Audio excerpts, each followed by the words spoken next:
America Looks Abroad. This is the 39th in a series of broadcasts presented by the staff members of the Foreign Policy Association. Today's subject is Italy's invasion of Africa, and the speaker is Mr. A. Randall Elliott, Research Associate of the Foreign Policy Association. Mr. Elliott. Good afternoon. As the long-awaited German attempt to invade England remained in its preparatory stages this week, Germany's three Axis partners, Italy, Spain, and Japan, continued their parallel policy to extend their territories at Great Britain's expense. While Britain must keep its greatest strength concentrated at home to stave off the anticipated German invasion, the extensive empire from which the British have long derived their power is threatened on three continents. In contrast with experience during the World War, when British imperial forces were able to sustain themselves and conquer German and Turkish colonies as well, today Britain's far-flung colonies face overwhelming enemy forces and can expect little or no help from the mother country. The most critical danger to the British Empire during the past week has been the Italian invasion of British colonies in Africa. Immediately after Italy's entry into the war 2 months ago, troops from Italian Somaliland and southern Ethiopia occupied the northeast corner of Britain's Kenya colony, while on July 5th, other Italian forces from Eritrea and northern Ethiopia attacked and took Kassala, eastern gateway for the rich cotton plantations of the Anglo-Egyptian Sudan. Outside of these two minor offensives, however, Italy's war on Britain until last Sunday was limited to border skirmishes and guerrilla warfare. There was little indication of the extent to which Italy would assume responsibility for carrying out Axis war plans. These plans were determined in Berlin last month when Italian Foreign Minister Ciano visited Chancellor Hitler. According to Virginio Gaida, semi-official spokesman of the fascist government, the two Axis leaders decided to enforce a rigid blockade of the British Isles, cut off all trade lines of the British Empire, and defeat Britain at home in its colonies and on the sea. Germany had already achieved marked success against British and French forces, and it was clear that if Italy was to profit from its tie-up with the Reich, the Italian army must also bear its share of the battle.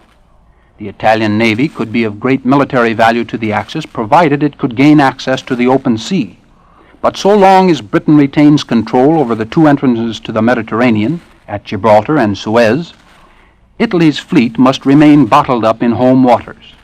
The immediate task before Italy, therefore, as Signor Gaida explained, was to weaken Britain by striking first at Egypt from the Italian colony of Libya, and then at the Anglo-Egyptian Sudan, Kenya, and British Somaliland from Eritrea, Ethiopia, and Italian Somaliland in Italian East Africa.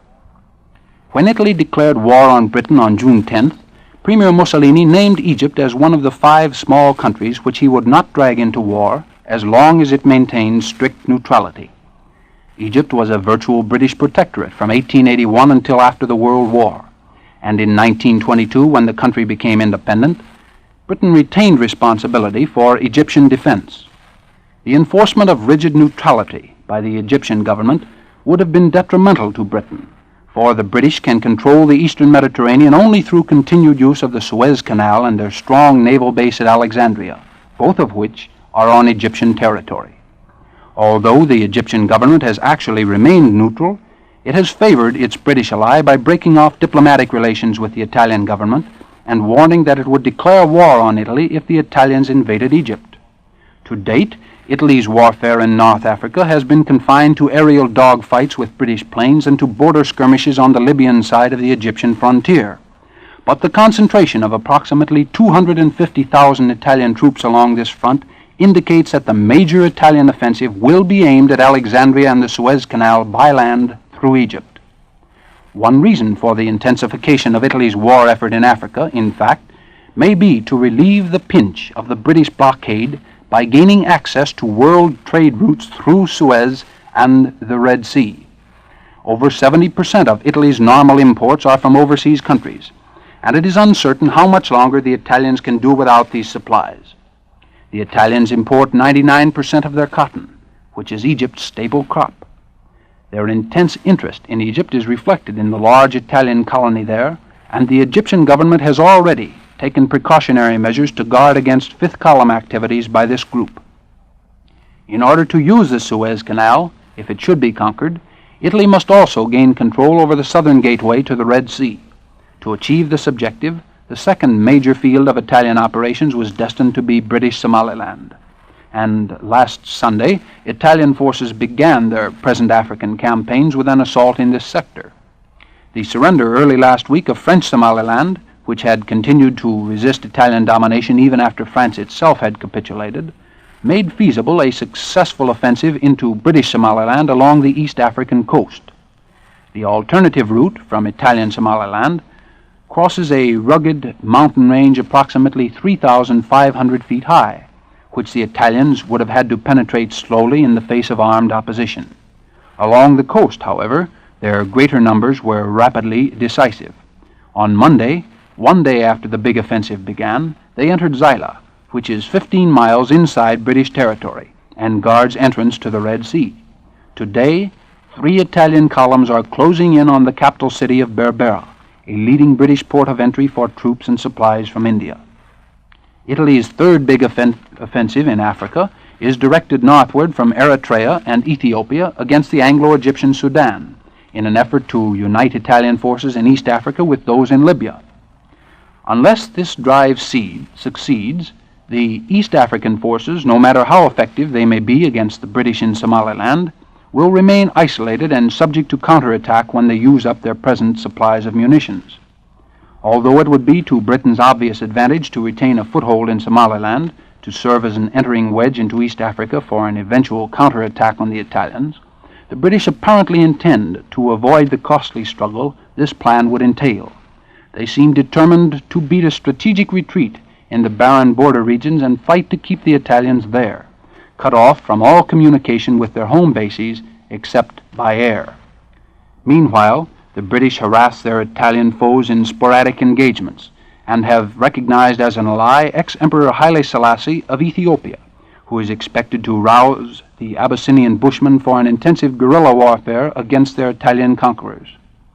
South African troops with their own mechanized infantry, artillery, air force, medical corps, and engineer have also advanced into Kenya and engaged the Italians from the south. For all these areas of hostilities, Italy has massed an army totaling about 500,000 well-equipped white and native soldiers. Despite their extensive preparations, however, the Italians face serious obstacles to final success.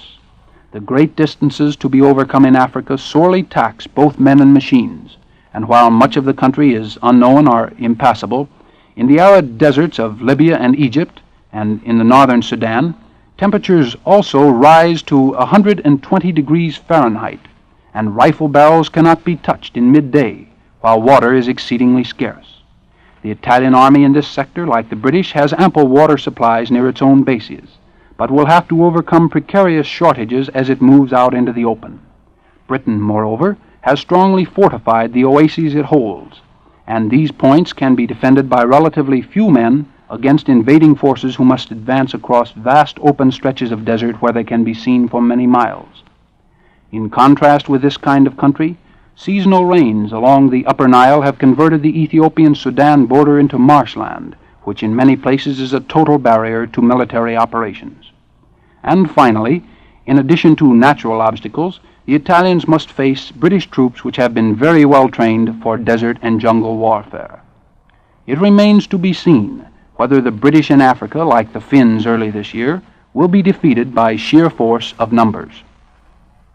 While the Italian drive toward Suez gets underway, another Axis partner, Spain, threatens the important British base at Gibraltar, which commands entrance to the Mediterranean from the west.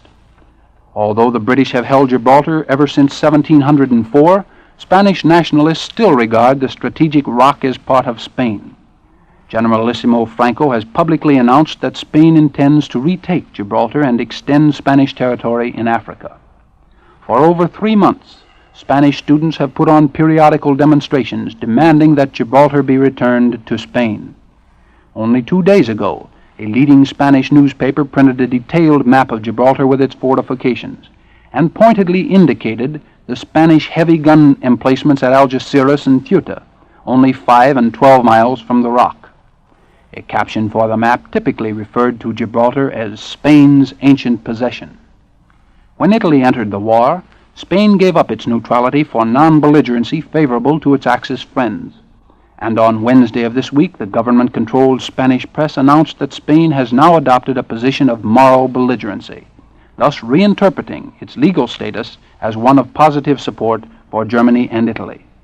The Reich now holds a common border with Spain, and if Spain enters the war, German troops could send immediate assistance to the Spanish.